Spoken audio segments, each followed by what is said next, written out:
how you doing? So yep, we blew up the 925, cooked it, whatever you want to call it. And I've been busy, so we're just going to go right into it. The salt is put back together right now, and I'm actually starting on the testing. So let me give you an update on the failure, everything I've found, and where I am currently sitting. All right, I got a little bit of cutting footage for you, so stick around to the end, and you will get to learn a few things.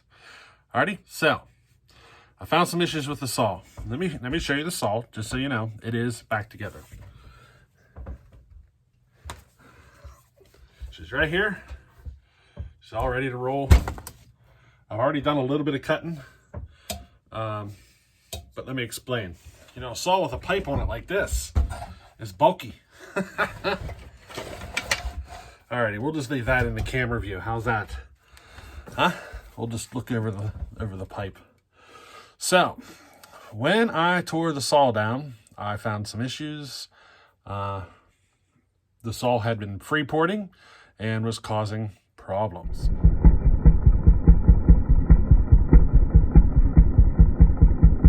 So it does look like whenever I first put it in that piece of wood and, you know, the RPMs went through the roof, that it does appear as though I stretched the connecting rod and tweaked the wrist pin, mostly those two things. There was some bearing repairs to make, probably just because of the extreme speeds and the free porting and stuff. I think the free porting and with the pipe and everything, it might have starved the bearings of lube and cooked them a bit. You know, I'm just guessing though. I did replace the reeds. I actually picked up reed material and I replaced the reeds. So that hopefully will take care of the spit back issue. But the reed material is thicker. So we might run into some performance issues because that material is thicker. So that's kind of where I am working right now. You see, whenever I pulled the saw down, I discovered that whenever you do a base gasket delete on these saws, they are right on the very edge of free porting. I mean, right on the edge. So whenever I spun this thing up in that connecting rod, it just had to stretch just a tiniest little bit, and I was in a full-blown free port. And because of the back pressure from the pipe, you know, it started blowing up back through the crankcase, blew out the reeds, all sorts of things. And, you know, it kind of snowballed from that point. So I went through the couple of pistons I have laying here. You know, none of them are in very good shape. But I went through them, put them in, checked them. They're all basically landing at the same spot. But I do have, you know, an aftermarket, one of those little red barn pistons. I put it in, and it looks like the bottom of the skirt is just a tad longer. So I got just a little bit better seal using that piston. But here's the issue. It does look like a base gasket delete is not a good option for these saws with this kind of a pipe setup. If you're going to run a nice open exhaust system, just on a standard port job, yes, it'll work just fine. But with this kind of a setup, we need a little bit more skirt to help hold back those exhaust pressures. And, you know, it's too close. There's no way it'll be able to hold back. It's just too close. It is literally landing right on the line, and it's just too close, if you know what I mean. So, you know, so knowing that in the future, you know, I'm going to have to look at getting a gasket, and probably having to make one at about, I'm thinking it's going to have to be every bit of 15 thousandths thick to solve that issue.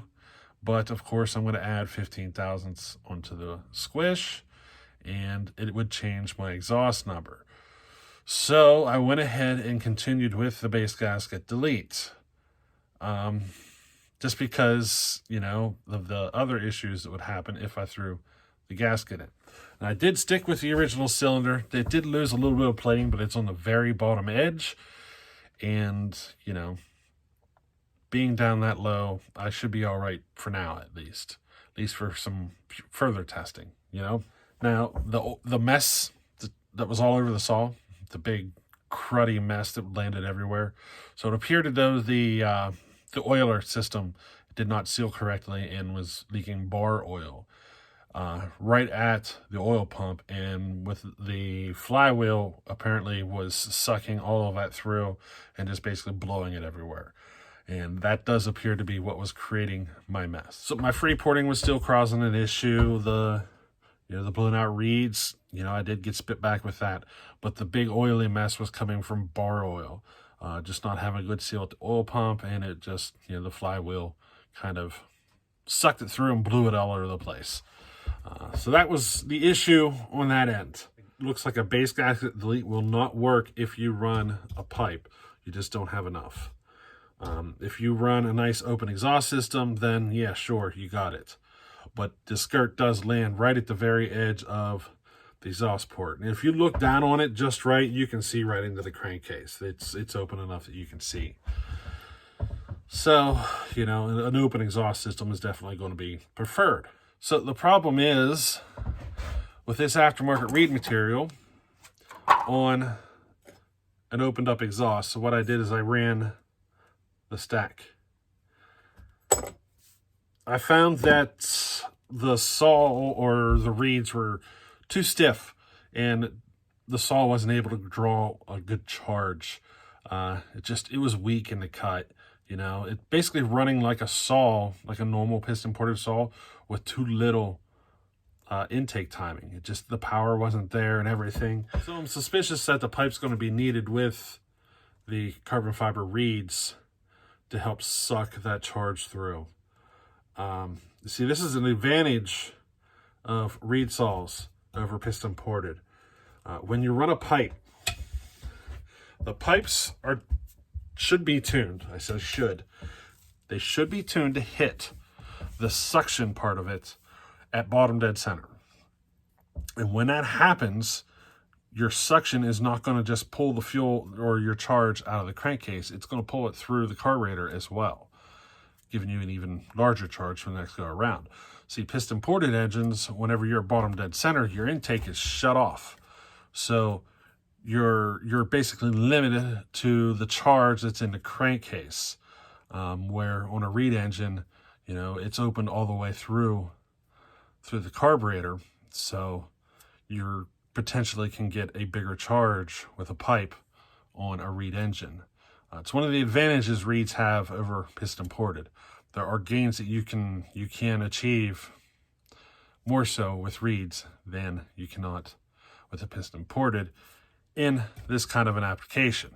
Now, one of the issues though is that if your pipe's timed wrong, your return charge could potentially blast down through the transfers, and you technically want your transfers to be closed whenever the return pressure wave is coming in. That's why we got these computer programs and math calculations and everything to time these things just right. Now, I do have the program, and I've been looking at it, comparing it to this pipe, and I could modify this pipe to be timed more accurately. Right now, it's timed lower in the RPM spectrum than what the saw is. So they're definitely not timed correctly. I'm probably going to end up building a custom one in the end, but for now, I'm going to run it like this, you know, and just see what happens. I got some cutting footage of the saw running the stack muffler, the first test. Just curious to see how these reeds do. I can tell you it's a little more finicky at idle, a lot more finicky. I had to really crank open the low speed circuit to get it to pull enough fuel. So the reeds are probably barely opening at idle. Now, once I got it up to throttle, it seemed to perform more normal, but it was just weak. And, you know, I think, you know, the reeds are just a little too stiff for that application. So the next test I'm going to do is going to be with this pipe. I have not tested it with this pipe yet. And I'm curious to see if the extra oomph we get from the pipe is going to be enough to overtake the stiffness of the reeds. It might just be one of those in-between areas, where the carbon fiber reeds are too stiff as a normal setup, but they might be just right for the piped setup. So we're going to try it and see what happens. Now this piston is brand new, so, I got to be careful. I don't want to burn it up, you know what I mean? But I think we should be all right. Now, I did take the saw down to a 20-inch bar. Okay. I did that on purpose. So I don't want to put the saw in any big, long, heavy cuts. This saw is built to be more of a cookie cutter, and the 20-inch bar is better suited for that situation. The chain on it right now is not exactly the best. It is a semi-chiseled chain. The rakers are just a smidge on the high side, but it's okay for now, just, for testing. She is a sharp chain, but the rakers are just a hair high. I think they're probably right around the 25 thousandths range, when I'm thinking they should be closer to 30 thousandths for this saw. Maybe even just a hair deeper, but 30 thousandths is probably going to be where I want them for this setup. But I'm going to try it like this before I make any adjustments to the rakers. But yeah, I wanted to give you a little update. The 925 is back together, and we are currently testing the reeds on the different setups and seeing how things go. But as of right now, she is running a little weak, and I think it's because of the reeds. She ran just fine with that setup before. The only difference between the previous setup and this setup is a different piston and the reeds. And the difference is drastic enough that I'm pretty certain the reeds are what's causing it. So what do you say we take a look at this cutting footage I have?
For now, this is where I'm currently sitting on this project, and we'll catch you on the next one. All right, later.